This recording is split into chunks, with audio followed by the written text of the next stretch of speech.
Welcome to the Postpartum Performance Podcast. If you're here to be empowered and encouraged, you're in the right place.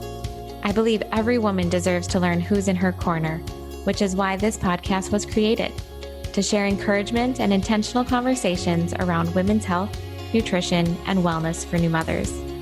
In each episode, we will discuss ways for women to find truth for her health, to feel strong, and to be confident from the inside out. I'm your host, Dr. Lindsay Peczkowski, a performance physical therapist with a passion for teaching others about pelvic health and guiding mothers to build movement, confidence, and strength. I'm a lover of running and weightlifting and a healthy cooking enthusiast. All right, ladies, grab your coffee and settle in for an episode of the Postpartum Performance Podcast. Are you with me? Here we go.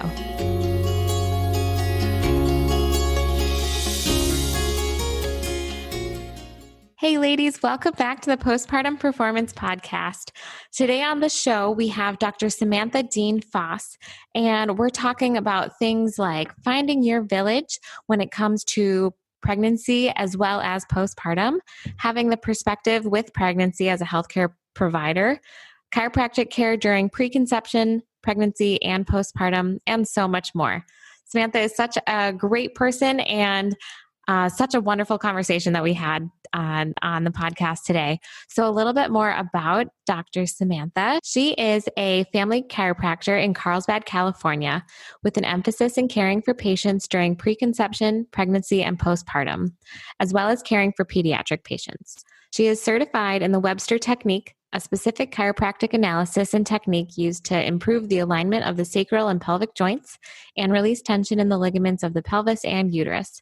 Dr. Sam utilizes gentle chiropractic adjustments and body balancing techniques to care for her patients.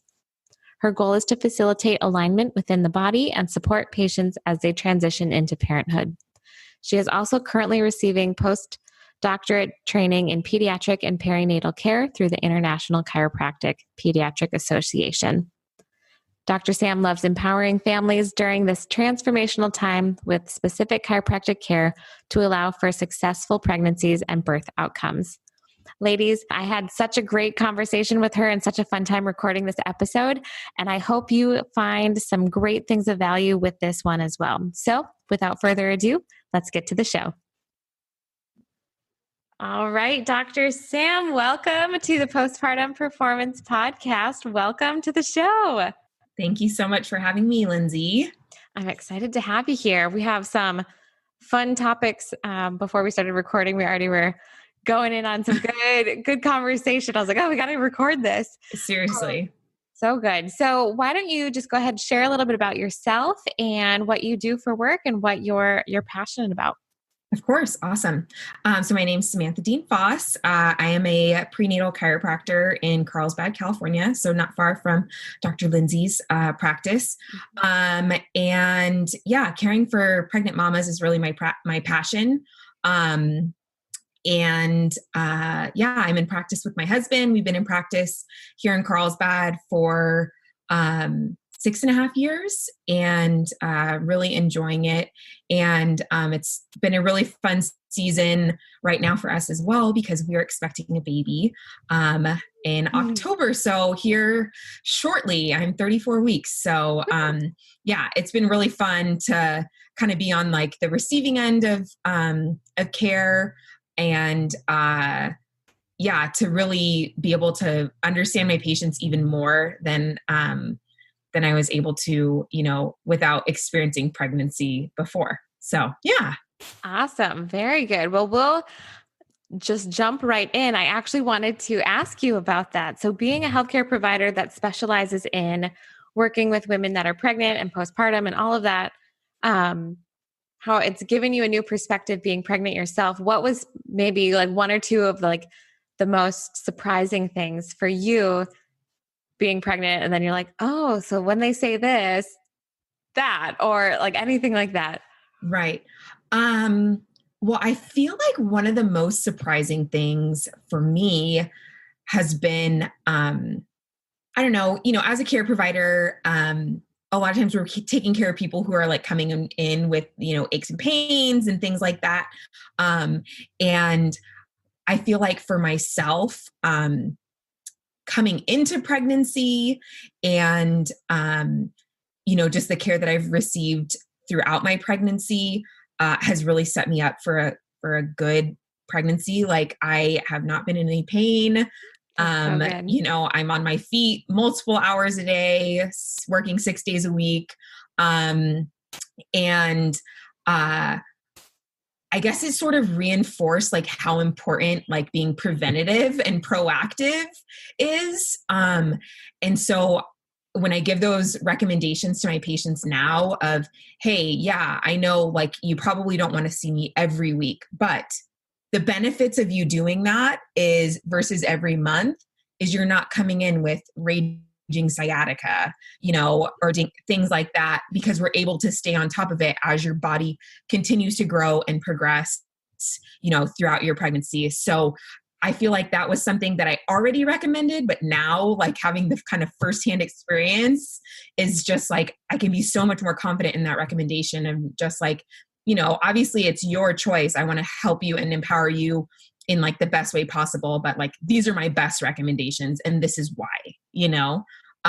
so that's been, something that's been kind of surprising.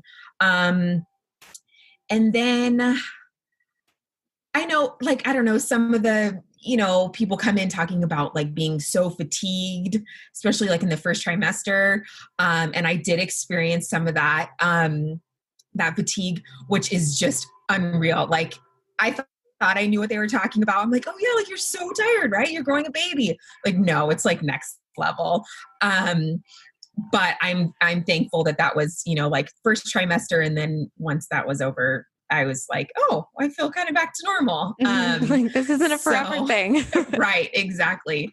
And, obviously like every pregnancy is so different, even with the same mom from, one pregnancy to the next one. They can be, so different, but, yeah, just, I don't know, having a little bit of perspective, going through it myself has just been, it's been fun. And then it's also really fun because we take care of a lot of pregnant patients. So it's cool to kind of be going through this whole process with them, which has been really, really, really awesome. So that is so special. Yeah, it's fun. We always like yik yak and I get behind and I'm like, okay, I'll see you next week. I gotta go. Exactly. So how did you even get into chiropractic care, especially within even that niche of prenatal and all of that type of treatment? Of course. So I decided I wanted to be a chiropractor when I was 15. I had a pretty severe quad injury where I tore my quad, not a full, but pretty significant injury that was misdiagnosed and then kind of mismanaged. And I was played club soccer and then ended up going on and playing soccer through college. But that injury caused me like some hip problems and then lower back dysfunction, SI joint issues, and then knee pain on the other side. And so I was getting PT, which was like really, really, really beneficial. And I finally like kind of hit a plateau where I wasn't really continuing to get better. And then my leg was better, but like my back started getting worse and my SI joints were worse, because I probably shouldn't have been participating in soccer at that time. But I still was just like kind of trying to manage an injury while you're still playing, which I don't suggest. And so, yeah, my dad took me to his chiropractor and I got adjusted for the first time when I was a sophomore in high school. And it was just such an amazing experience. I was like, oh, whoa, that was really awesome. I went through a treatment plan, over a couple of months and saw dramatic improvement. And honestly, I don't think I would have played soccer in college if it weren't for chiropractic care, because I was in a lot of pain. Like no 15-year-old should be in back pain, no one really should, but definitely not when you're 15 years old. And so I had always kind of been interested in health and wellness, and was like always kind of tended more towards like natural stuff, even though that wasn't really necessarily like my upbringing per se. But like I never liked taking medicine. Like I don't know why. And my chiropractor at the time was like a young, she was young and newer in practice, like within probably the first 5 years, had just had a baby. And so I kind of saw her, what I thought was like, killing it. Right. I'm sure there were struggles and things like that. But I was like, oh my gosh, like she's a mom and she's working and like she had a day off in the middle of the week. And I was just like, oh, wow, like that's cool. Because the idea of going to like medical school really didn't appeal to me because I wanted to have a family. Mm-hmm. And so, from there, I was just like, I think I want to do this. And so I talked to Dr. Amy, and, like asked her a lot more questions and she kind of mentored me. And then through college, I was I've been under chiropractic care consistently since I've been 15. And was able to play collegiate soccer. And, I really attribute, chiropractic care to getting me to that point. And so when I went to school, I initially, because I came more from like the sports background, I thought I wanted to do more of like the sports med, kind of road. And then I'm not sure when in school it was, but maybe my second trimester of 10, I was introduced to, like more family wellness care and like perinatal chiropractic. So chiropractic care, preconception, during pregnancy, and then postpartum, as well as caring for like babies and things like that.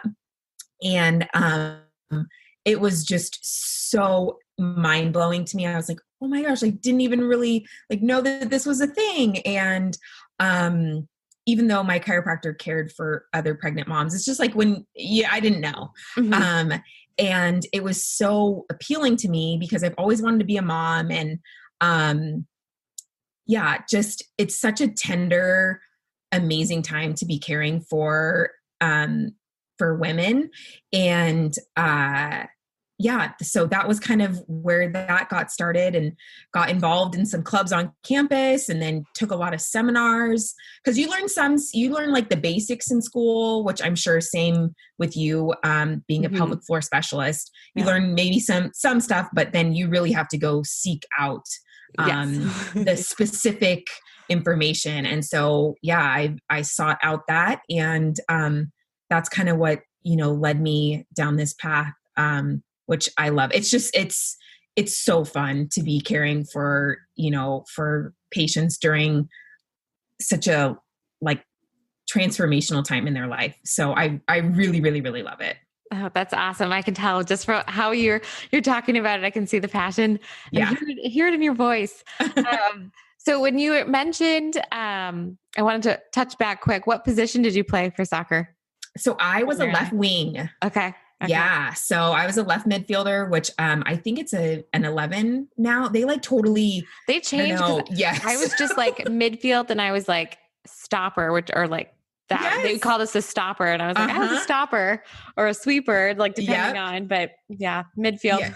I'll just say mid. Yeah, exactly. It's so crazy because I've coached little girls, and like, it's so different how they like name the positions now. They're just like numbers. I'm like, oh, I need to learn a whole new system. Yeah.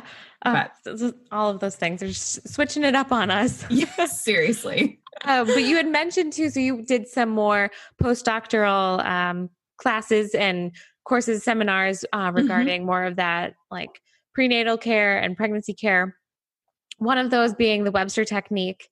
Yes. Correct? Yeah. So could you kind of share a little bit more about that, what that is, what the goal is using those techniques, and that totally would be great. Of course. So I did additional training through the International Chiropractic Pediatric Association, and they're the ones who certify chiropractors in the Webster Technique. In my opinion, and in the opinion of most perinatal chiropractors, the Webster Technique is the standard of care during pregnancy, and that's the technique that should be used on pregnant mamas. I use it pregnant and then through pregnancy, and then usually up until like a couple months postpartum before I add anything else back in. I'm going to read you the official definition of the Webster Technique. So the official definition, the Webster Technique is a specific chiropractic sacral analysis and diversified adjustment. The goal of the adjustment is to reduce the effects of sacral subluxation or SI joint dysfunction. In doing so, neurobiomechanical function in the pelvis is facilitated. So that's just like a really fancy way of saying it's a specific analysis of the pelvis and sacrum, as well as the uterus. So we are looking for specific markers, different things like that, and then giving very specific adjustments to the pelvis, to the sacrum, the SI joint, and then also looking at other muscles and ligaments. So I evaluate the piriformis, the sacrotuberous ligament, and that's all with the patient lying prone, so face down. And then when they're lying supine or face up, we are going to be analyzing their pubic symphysis, which is the anterior connection point of your pelvis, and the round ligament, and the psoas. So those are kind of like my 6 checkpoints that I'm always checking. Sometimes there will be other things, added in there. But yeah, so those are the joints, muscles, and then ligaments that we're evaluating, which are super important. And I was just actually talking to a patient about this today, how even like subtle biomechanical changes through the pelvis and uterus can cause like different torsions. And we know that there are ideal positions for a baby to be in for better birth outcomes. And our society right now, and just the way that our world works even more now, with people working from home and sitting even more in front of their computers than they were before, or just staying home because we're not doing a lot of stuff right now. People are just sitting a lot, and sitting is not the best. At least the way most people sit is not the best for getting your baby into the proper position, or the ideal position, before you give birth. So we're kind of just trying to make space for the baby and facilitate good positioning, which hopefully is going to lead to better birth outcomes. For listeners, if there was someone listening curious about like what positions that would be, obviously if they're not able to do the technique themselves, but anything that would potentially help kind of either get them ready to go see someone that would do the technique, or just if they don't have access to that, what would be something that they could potentially do? Right, totally. So I'm also a spinning babies aware practitioner, so I've taken additional training in spinning babies, which is an amazing, amazing modality of like body work and body balancing. And a lot of the things with spinning babies you can do from home. So there's called the 3 Sisters of Balance. And you can Google it and look it up, but there are 3 different positions. They do require, 2 of them require like a partner. So your spouse or your friend or one other person. But there is the side lying release, forward leaning inversion, and rebozo sifting, which is using like a scarf. Okay, I've seen that one before. Yeah. But those are 3 that I recommend to all my patients, usually about in like right before the 3rd trimester, in like the mid 2nd trimester, I teach them those exercises. And then, Spinning Babies has amazing resources and a lot of stuff that you don't have to be a chiropractor to do it. You don't have to have any special training. You can watch some YouTube videos. Of course, it's nice to like have somebody who knows what they're really doing. Coach you through it a little bit. Yeah, exactly. But that would be a great resource for your listeners. If they aren't able to get to, someone who is Webster certified or things like that. And then they have a lot of, they call it smart rest positions, which is like a sleeping position. And then just being super mindful of your positioning when you are sitting and not like slumping back and you create like a little hammock for your baby, right? Yeah. You want to stay a little bit more upright, to keep them in a good position there. So, it's awesome. that would be I would say start there for sure. Perfect. Perfect. Yeah. That sounds like a very helpful resource for many people with that. Yes. Question that. So, with my specialty, seeing a lot of women postpartum, um, I have a lot of conversations, a lot of opportunities to educate. And a lot of the times, whether regardless of what I'm talking about, someone will say, like, I wish I would have known that sooner. Um, what topic do you feel like has been either something that continues to come up for you in your practice, or something that just kind of in general has been something that you'd like to share for listeners that they can maybe know sooner rather than later? Totally. I feel like I have two. And one I kind of touched on earlier is just that like pregnancy doesn't have to suck. Mhm. And I think, I don't know, in our society or just like the way we talk about women's health or what, everyone kind of tells like their war stories, like, oh my gosh, like blah, blah, blah, this happened to me, this happened to me.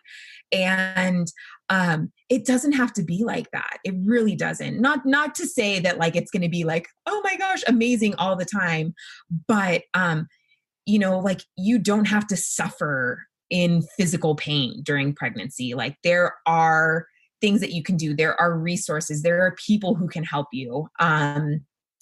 To really enjoy your pregnancy. And I've had, countless patients who unfortunately aren't getting their baby is cared for prenatally, and like everything's fine with their baby, and like you're just going to have back pain, or I've heard you'll be in a wheelchair because you have SPD or symphysis pubis dysfunction Mhm. so bad that you're going to be in a wheelchair at the end of your pregnancy. And I'm like, what? Like before you tried anything else, you haven't seen a pelvic floor specialist, you haven't seen a chiropractor, you haven't done massage, you haven't done acupuncture. Like yoga, there's so many So things, and much. they're just like, you're going to be in a wheelchair. I'm like, what? This is crazy. But yeah, so to just empower people to know that there are safe and effective things that they can do during their pregnancy, to really enjoy it. And I'm not saying everyone will, because sometimes things are pesky, and they don't really go away. But at least to try and find something that might work for you. Mhm.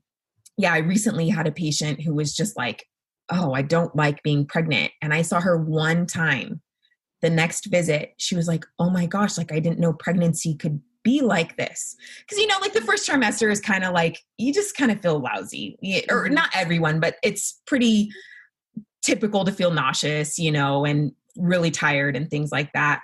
She was just like, in the second trimester, she still kind of felt crummy and her body was hurting. And she's like, I didn't realize that pregnancy could be like this. And I'm like, oh my gosh, like, I'm so glad you came to see me. Like, For sure. Yeah. and it was on her husband's insistence. He was like, we need to do something for you. Like, he was like, men, There's they're too much more fixers. time. Yeah. Exactly. There's too much more They're time. fixers. And he's like, I got, 5 more months of this.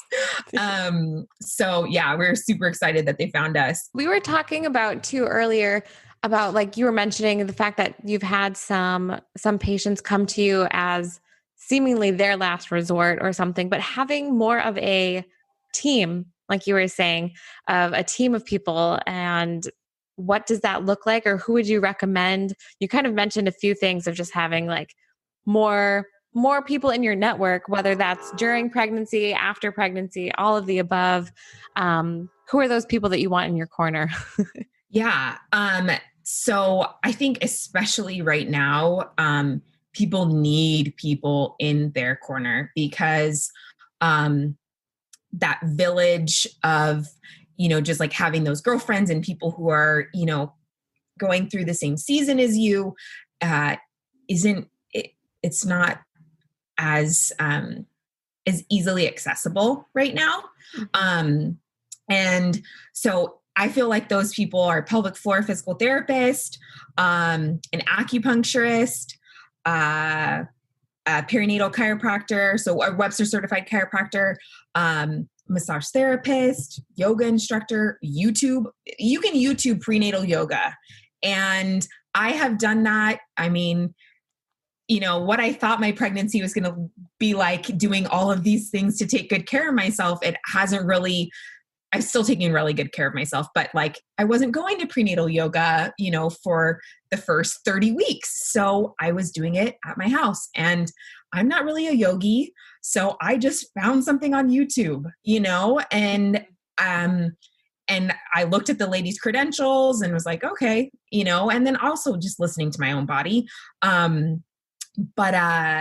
yeah. And then I think, having, I personally am under midwifery care, which has been amazing. And I know that that's not accessible. A lot of this stuff isn't accessible to everyone, because most of it does have a cost to it.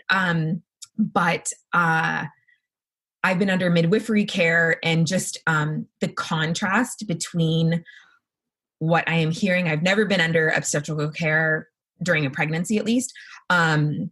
The contrast of what I am hearing from my patients that, see OBs that are great and loving and awesome, but just the difference of care it's bar none. My midwives are amazing. Shout out to Beautiful One Midwifery. They're awesome in North San Diego.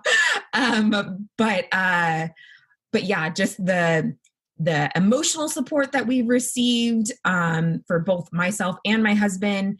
And then, the level of autonomy and like, shared decision-making, informed consent that I've had during my pregnancy. It's just like, I'm like, this is what everyone should have. My appointments are an hour long.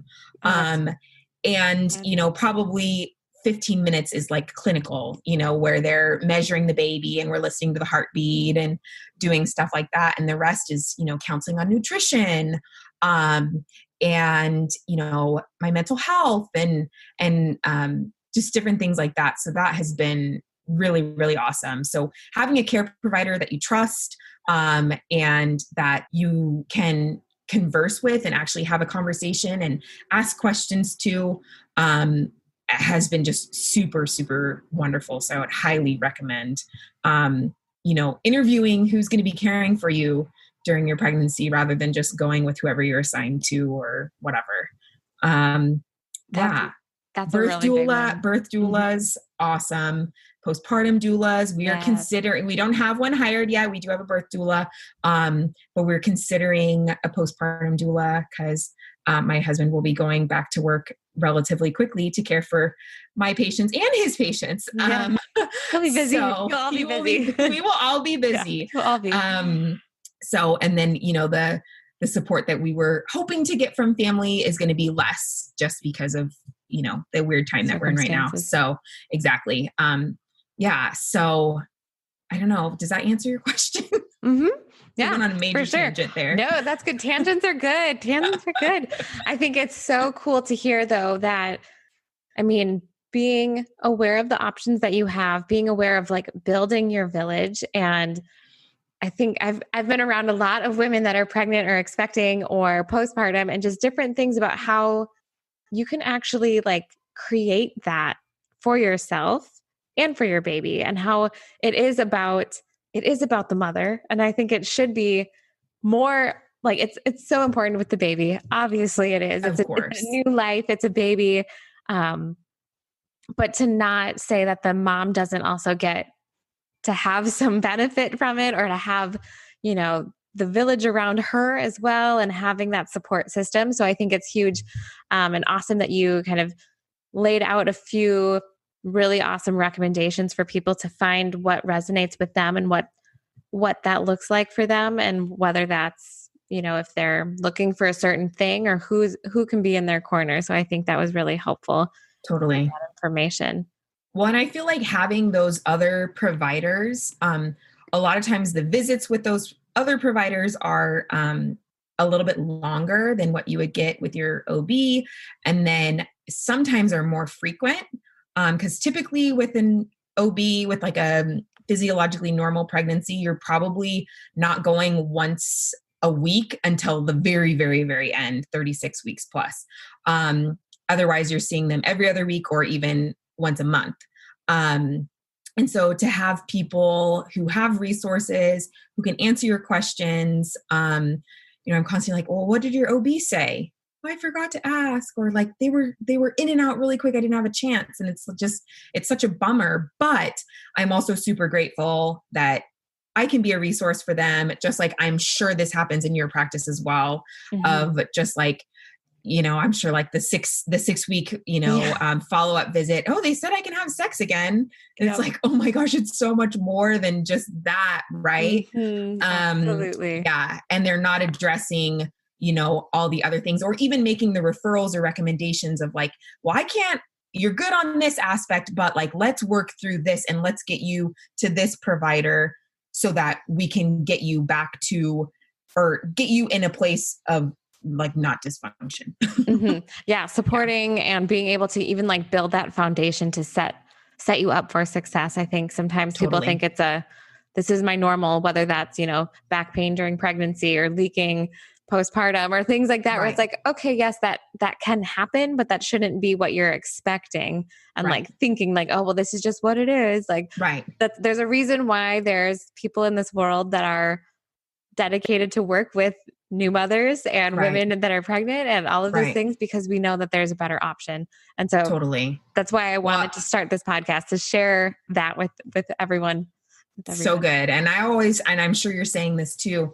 Um, just because it's common doesn't mean it's normal. Exactly. Right. And I feel like in pregnancy and in postpartum, there are a lot of things that are common, but are dysfunction. They're not Mm-hmm. normal, physiological, the way your body's supposed to work.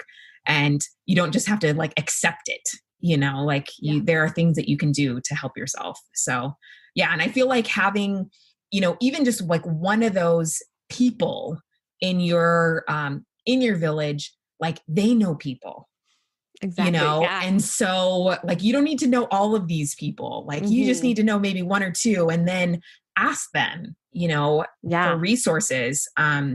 We're constantly referring back and forth, which is awesome. So Mm-hmm. yeah, It helps. That's so I good. remembered my other Oh, good. Good. I wish I would have known. And Yeah. it's so simple, but I am constantly teaching people how to do a log roll. Oh, I Um, have a video on my YouTube. I'll share. I'll okay, put it in the show sweet. notes. You Log should. roll.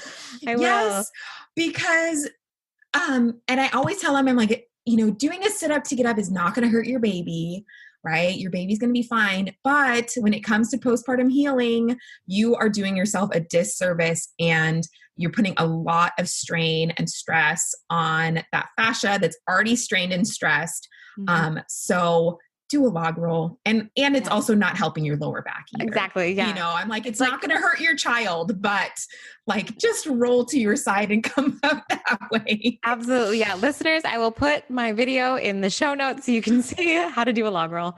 Yes. Because game changer for many people, and for some of the older men out there. I feel like if they have a little bit of a belly, Yeah. you can see the diastasis is real for many gentlemen too. Yes. It's not just for the pregnant women. No, it's not. I teach it to, I would say, almost all of my patients, particularly if they're having lower back pain. Mhm. I'm just like, we're getting up out of bed, you're getting off the floor, you're getting off the sofa if you were laying down, like this is how you should be moving. Mhm. And it's so simple, but it makes a big difference, because it's something that you're doing every day, at least once, Yeah. So yeah. That's perfect. That's perfect for like longevity, as well as just like taking care of yourself in this time, in this season, wherever you're Totally. at. It's going to be helpful to start doing it now, because your body's going to thank you years down the road. Totally. That's exactly. I'm like, you're not going to hurt your kid, but you will be so glad that you did this, and really this is the way we should all be getting up, So Movement habit for sure. yes, definitely. For sure. So I wanted to see what, so you had mentioned you're really into some more of that prenatal yoga right now. Uh-huh. What other like exercise movement stuff did you like to do prior to pregnancy? And then what does it look like during your pregnancy? And like what's bringing you joy right now through movement? Totally. I love that. Well, I am trying to be as active as I can. And typically, so what that looks like right now, I go to prenatal yoga actually someone who, Liza Janda, Yeah. who She was you on the show. interviewed. Yeah. Yoga in the park. And it's so nice. We're all, socially distanced, but it's nice to be around other pregnant moms, that are kind of in the same season. And so that's been awesome. So I've been doing that once a week. And then I usually do, 2 mornings a week. I'll do yoga just at the house, some stretching. Spinning Babies has something that they call the daily essentials, which are just like stretches, yoga poses, lunges, squats, different things like that. So I'll kind of run through that. And they're all things that are, helping to prep for birth. And then I've been walking for about an hour, like 4 times a week. Nice. Yeah. So 3 to 4 times. If it's super hot, it might not happen that day. So yeah, it's been really hot lately. Oh girl, being this pregnant, it has been so hot. Kudos go out to all the pregnant moms out there right now in this heat. Oh my goodness. You ladies rock. Yeah. Keep it up. No, I've hit my moment like twice. I was just like, Mike, I have to leave our house without air conditioning, but yeah, so those are kind of the things that I've been doing, myself. Sometimes I'll throw in, like an upper body, with some weights, and things like that, but haven't been doing a ton of lifting. And before I was pregnant, I was doing, Legree, which is like a Pilates based, fitness exercise, and love that. But then with all the shutdowns, they were closed and then they opened back up for, those couple weeks. They've been open outside, but again, it's hot. So I haven't been going. Yeah. But really, really, really awesome exercise routine to do during pregnancy. And you do have to make some modifications, but most of their instructors are well-versed. And then I also am fortunate enough to know like what I should and shouldn't be doing. Yeah. Exactly. Yeah. So there is a lot of core exercises. And I know there's obviously some things that you can do to work your core while you're pregnant, but a lot of the exercises that they're doing aren't good for pregnancy. So usually I'll talk to the instructor before class and figure out what arm moves they're doing. And then I just do different ones. So I do like double dose of arms. Gotcha. Yeah. And so it's lots of lunges and squats and it's all time over tension, really slow movements, which is really, really, really awesome. So I don't know.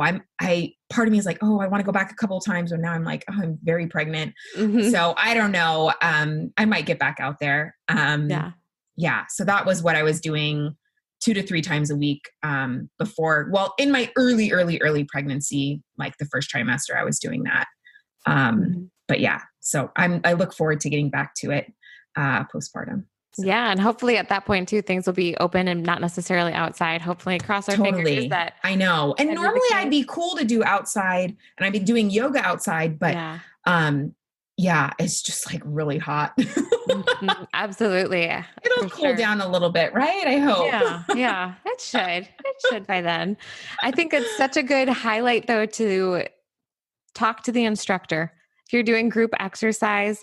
And I think there's some more awareness that more trainers are more aware of different modifications and different things like that, but also just letting them know that you might do something different, I think is so, because it's showing them respect too, that they're not like, why is that girl completely doing something different? And then like they're focusing on like, why is she doing that wrong? When it was like, no, I'm not going to do this, this crunch or like this, like bicycle thing or whatever, because you don't feel comfortable doing it, or you just know that there's a safer option for you right now or whatever that is. I think that's like across the board, even if like you're going to a class and you have like a shoulder injury, like just being smart about it. Don't try to power through, but totally let them know.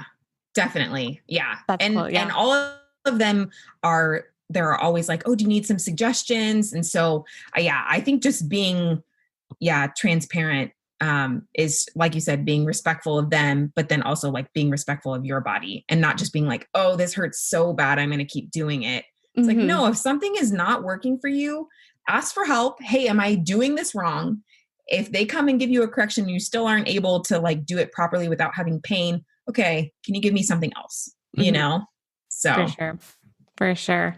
yeah. Awesome. So, Sam, I wanted to transition into one of our final questions that I ask for every guest that we have on the show. So, we're pretending that you are leaving your favorite coffee shop, which is Steady State. Yeah, What's your favorite probably. one around here? I think Steady State is Yeah. probably Shout out to Steady the State. fave. Yeah, That's they're one of so ours good. too. Yeah. So you're leaving Steady State. You have a morning full of patients that you have to see, but there's a new mom that reaches out to you and she taps you on the shoulder and she says, "Hey, Dr. Sam, I have a question. I'm really struggling with staying healthy and like finding my new routine as a mother. What advice would you give?" And you have like just a minute Right. to share that before you run back to the office. Right. Oh man. I feel like the biggest thing, and maybe I'll come back on the podcast once the baby's here, and give you a different answer. Yeah. But Updated. like good for them on asking, you know, and find people who can support you. Are you getting enough rest? You know, like, do you have help? And help doesn't necessarily mean like, you know, people coming in, but like, you know, do you have an 30 minutes where your spouse or partner like has the baby and goes for a walk and you have 30 minutes to yourself, whatever you want to do during that 30 minutes. And I've been seeing this, this like meme going around that like basic hygiene isn't self-care, which is like, have you seen that? Oh my gosh. Have to look it up. Yeah. It's like, it's talking about postpartum, you know, health and things like that. And how like taking a shower is not self-care. Like that's like basic hygiene. It's not like mom taking a break is like, oh, I get a shower. Like, no, that's like a very baseline, you know, foundational thing that we should all have. But yeah, and I would just say, you know, don't be afraid to reach out to whoever your crew is. And a lot of times right now that is online and like these Facebook mom groups and different things like that. But to find that crew of people that you can be authentic and 100% yourself with, and don't be afraid to reach out to them. You know, like people want to help other people. Yeah. And I guess one last thing is like, are you eating nutritious food?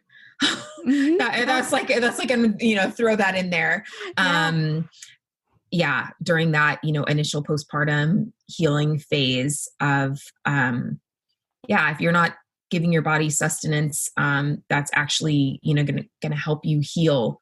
You can be doing yourself a little bit of a disservice. So, you know, whatever that might look like. So is that people bringing you meals, or you remember those freezer bags that you prepped? Like, have you taken them out, you know, or put that on the to-do list for your husband before he leaves for work, take that out, put it in the crock pot, you know?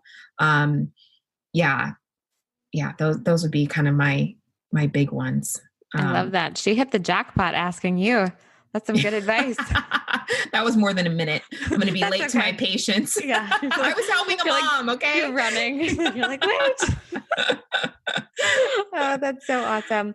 Well, I would love for listeners to know where to find you. If they have any questions or if they want to come see you, maybe not in the next couple of months necessarily, but if they want to come to Foundation Chiropractic where you work.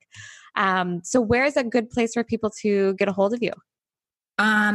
So probably our website, which is www.foundationcarlsbad.com, would be a good one. And then we're on Instagram. We're not really the best Instagrammers, I have to say, at Foundation Carlsbad, but you can find us on there. Like we check the DMs.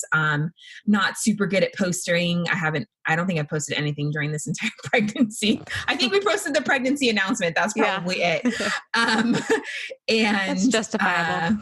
Exactly. Yeah. And, and then you can always reach us, you know, at the office phone number. Do I give that? I'll include it all in the show notes. Yeah. Perfect. Awesome. yeah, that would be the easiest. Or you can email us to foundationcarlsbad@gmail.com. Perfect. Yeah. Perfect. So I'll link all that up in the show notes for listeners. awesome. Perfect.